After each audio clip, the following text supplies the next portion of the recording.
عبرت الشط على مودك وخليتك على راسي. هواي من الناس يفكرون أنه هي أغنية شعرية بين حبيب وحبيبته، ولكن هذه الأغنية وراها أحداث مؤلمة جدا. تعالوا خل أحكيكم شنو قصة هذه الأغنية.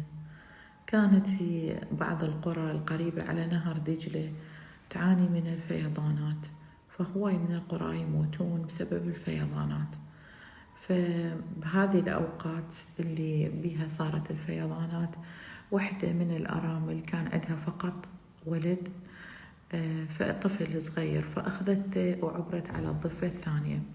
فكانت تعاني لأنه هي فيضانات ومي عالي وما تقدر، فكل ما تحاول أن توصل أنه للضفة الثانية توصل للموت وترجع مرة ثانية، وهو فوق راسها خالته وتعبر به بصعوبة.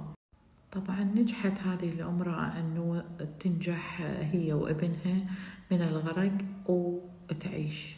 عاش الولد، كبر، تزوج، صارت عنده حياته المستقلة.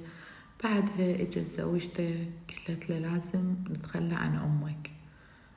طبعا نكران للجميل أخذ أمه وداها لدار العجزة. من بعدها تذكرت الأم، قالت له هذه الكلمات: عبرت الشط على مودك وخليتك على راسي وانتم تعرفون. طبعا هذا الكلام مو أنه أذكر كل شاب وكل فتاة بأمها وأبوها أو أذكركم، هذا صار روتين عادي نتكلم به، ولكن عليك دين ولازم تسدده.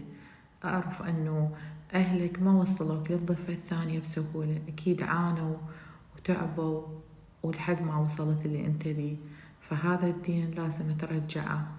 كل واحد عليه دين.